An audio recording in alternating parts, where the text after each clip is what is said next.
নমস্কাৰ বন্ধুসকল, মই আপোনালোক সকলোকে মোৰ চেনেললৈ স্বাগত জনাইছোঁ। বন্ধুসকল, মোৰ নাম গোবিন্দ ৰাজ খোৱা, মই এষ্ট্ৰ'বাস্তু এক্সপাৰ্ট, নিউমেৰলজিষ্ট। বন্ধুসকল, আপোনালোকৰ বিভিন্ন সমস্যাৰ সমাধানৰ উপায়সমূহৰ সম্পৰ্কে মই ইয়াত আলোচনা কৰি থাকোঁ। জ্যোতিষীয় উপায় সম্পৰ্কে, বাস্তুৰ উপায় সম্পৰ্কে, সংখ্যাতত্ত্বৰ উপায় সম্পৰ্কে ভিডিঅ'সমূহ মই ইয়াত আপোনালোকৰ কাৰণে আপলোড কৰি থাকোঁ। গতিকে যদিহে আপোনালোকৰ মোৰ চেনেলৰ ভিডিঅ'সমূহ চাই ভাল লাগে, অনুগ্ৰহ কৰি মোৰ চেনেলটো ছাবস্ক্ৰাইব কৰিব, ভিডিঅ'সমূহ লাইক কৰিব, কমেণ্ট কৰিব আৰু যিমান পাৰে শ্বেয়াৰ কৰিব।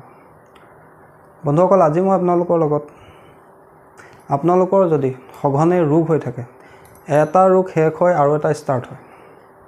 ধৰি লওক আপোনাৰ আজি মাথাৰ বিষ হৈ আছে, 2 দিনৰ পিছত পেটৰ বিষ হ'ব, পেটৰ বিষৰ পিছত আকৌ ভৰি বিষ ষ্টাৰ্ট হ'ব, ভৰি বিষ হ'লে আকৌ আপোনাৰ পেটৰ গণ্ডগোল ষ্টাৰ্ট হ'ব, গেষ্ট্ৰিকৰ প্ৰব্লেম হ'ব।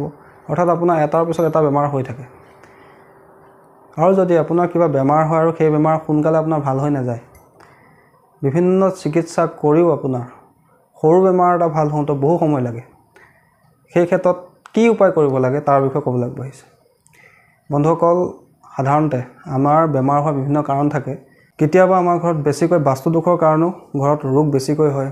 কেতিয়াবা আমাৰ গ্ৰহৰ দশা বেয়া চলি থাকিলেও এনেধৰণৰ ৰোগ হ'ব পাৰে। তাৰোপৰি নিজৰ খোৱা বোৱা যতন নোলোৱাৰ কাৰণে বা আমি যিটো পৰিৱেশত থাকোঁ সেই পৰিৱেশত যদি বেছিকৈ নিগেটিভ এনাৰ্জি থাকে বা যদি আমাৰ ওপৰত কিবা নিগেটিভ শক্তিৰ প্ৰভাৱ থাকে, কোনোবাই আমাৰ ওপৰত তান্ত্ৰিক প্ৰয়োগ কৰা থাকে, তেতিয়াও কিন্তু আপোনাৰ সৰু ৰোগ এটা ভাল হওঁতে বহু সময় লাগে।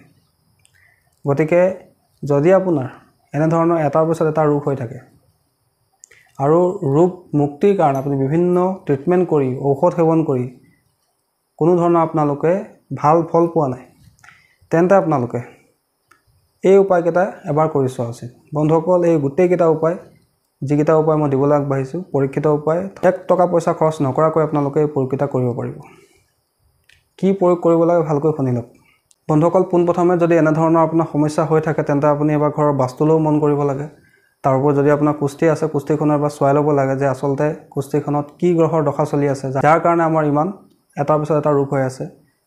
তথাপি যদি আপোনালোকে আপোনাৰ নিজৰ কুষ্টি নাই বা আপুনি বাস্তুৰ বিষয়ে ইমান জ্ঞাত নহয়, তেন্তে আপোনালোকে এই সৰু উপায়টো এবাৰ কৰি চাব লাগে। বন্ধুসকল, এইটো এটা তান্ত্ৰিক উপায়। যদি আপোনাৰ এটাৰ পিছত এটা ৰোগ হৈ থাকে, সৰু ৰোগ এটা ভাল হওঁতে আপোনাৰ বহু সময় লাগে, তেন্তে আপোনালোকে এই প্ৰয়োগটো এবাৰ কৰিব পাৰে। বন্ধুসকল, কি কৰিব লাগে? কোনোবা এটা বৃহস্পতিবাৰৰ দিনা আপোনালোকে ৰাতিপুৱাৰ সময়ত উঠি লৈ ভালকৈ গা পা ধুই পৰিষ্কাৰ পৰিচ্ছন্ন কাপোৰ পিন্ধি পশ্চিম দিশলৈ মুখ কৰি সূৰ্য নোলোৱাৰ আগত, অৰ্থাৎ সূৰ্য নোলোৱাৰ আগতে আপোনালোকে প্ৰয়োগটো কৰিব লাগিব। বৃহস্পতিবাৰৰ দিনা ৰাতিপুৱা সোনকালে উঠি গা পা ধুই পৰিষ্কাৰ পৰিচ্ছন্ন কাপোৰ পিন্ধি পশ্চিম দিশলৈ মুখ কৰি এখন ভোজপাত লৈ ল'ব। ভোজপাত কি বস্তু আপোনালোকে নিশ্চয় জানে। ভোজপাত হৈছে এজোপা গছৰ বাকলি। পূজাৰ সামগ্ৰী দোকানত ভোজপাত বিচাৰিলে আপোনালোকে পাই যাব। যদি নাপায়, তেন্তে আপোনালোকে কোনো এখন বগা কাগজতে আপোনালোকে প্ৰয়োগটো কৰিব।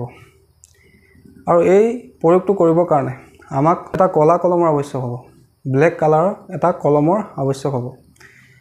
আপোনালোকে পশ্চিম দিশলৈ মুখ কৰি মই এটা ইয়াত যন্ত্ৰ লিখি দিছোঁ, এই যন্ত্ৰটো আপোনালোকে লিখি ল'ব। আৰু যন্ত্ৰটো লেখাৰ পিছত তাৰ তলত নিজৰ নাম, নিজৰ মা দেউতাৰ নাম লিখিব। তাৰপিছতে এই যন্ত্ৰটো আপোনালোকে সৰুকৈ জপাই ল'ব। জপাই লৈ পাৰিলে কোনো তাবিজত ভৰাই আপোনালোকে নিজৰ বাহুত ধাৰণ কৰিব বা আপোনালোকে নিজৰ গাঁৱৰ তলত ৰাখি থ'বও পাৰে। বন্ধুসকল, এইটো এটা অত্যন্ত পৰীক্ষিত শক্তিশালী যন্ত্ৰ। এই প্ৰয়োগটো যদি আপোনালোকে কৰে, খুব কম দিনৰ ভিতৰতে ইয়াৰ ভাল ফল লাভ কৰিব। কিন্তু বন্ধুসকল, এই প্ৰয়োগটো কৰিব লাগিব সূৰ্য উদয় হোৱাৰ আগত। আৰু এই প্ৰয়োগটো কৰোঁতে আপোনালোকে পশ্চিম দিশলৈ মুখ কৰি বহিব লাগিব। আৰু এই প্ৰয়োগটো কৰাৰ দিনা আপোনালোকে কোনো কাৰণতে আমিষ খাদ্য গ্ৰহণ কৰিব নোৱাৰিব। তাৰোপৰি বন্ধুসকল, যদি আপোনাৰ এনেধৰণৰ বেছিকৈ ৰোগ হৈ থাকে, এই ক্ষেত্ৰত আপোনালোকে এটা এঞ্জেল নাম্বাৰ সহায় ল'ব পাৰে। বন্ধুসকল, সেই এঞ্জেল নাম্বাৰটো হৈছে 181421। 181421 এই এঞ্জেল নাম্বাৰটো আপোনালোকে নিজৰ ৰোগ মুক্তিৰ কাৰণে ব্যৱহাৰ কৰিব পাৰে। কি কৰিব লাগে? আপোনালোকে ডেইলি এই এঞ্জেল নাম্বাৰটো গ্ৰীণ পেন লৈ নিজৰ বাহঁতত লিখিব লাগে। নিজৰ পানী খোৱা বটলৰ ওপৰত এইটো এঞ্জেল নাম্বাৰ লিখি সেই পানী দিনটো সেৱন কৰিব লাগে। ঔষধ যদি খাই আছে, ঔষধৰ বটলৰ ওপৰতো আপোনালোকে এঞ্জেল নাম্বাৰটো লিখি সেই ঔষধ আপোনালোকে সেৱন কৰিব পাৰে।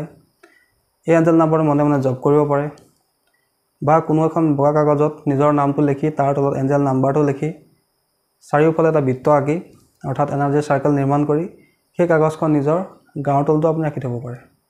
এইদৰে আপোনালোকে এই এঞ্জেল নাম্বাৰটো নিজৰ ৰোগ মুক্তিৰ কাৰণে ব্যৱহাৰ কৰিব পাৰে বন্ধুসকল আশা কৰিছোঁ আজি আপোনালোকে গম পালে যদি আপোনালোকৰ এটাৰ পিছত এটা ৰোগ হৈ থাকে ৰোগ ভাল হোৱাৰ নামেই নলয় সৰু ৰোগ এটা ভাল হওঁতে আপোনাৰ বহু সময় লাগে বিভিন্ন ট্ৰিটমেণ্ট কৰাৰ পিছতো আপোনাৰ ৰোগ ভাল নহয় বা ডক্টৰে ৰোগ ধৰিবই নোৱাৰে তেন্তে আমি কি উপায় কৰা উচিত সেই বিষয়ে গম পালে আশা কৰিছোঁ আজি আপোনালোকৰ এই উপায়টো সম্পৰ্কে জানি ভাল লাগিলে যদি ভাল লাগিলে অনুগ্ৰহ কৰি ভিডিঅ'টো লাইক কৰি দিব কমেণ্ট কৰিব আৰু মোৰ চেনেলটো ছাবস্ক্ৰাইব কৰিব ধন্যবাদ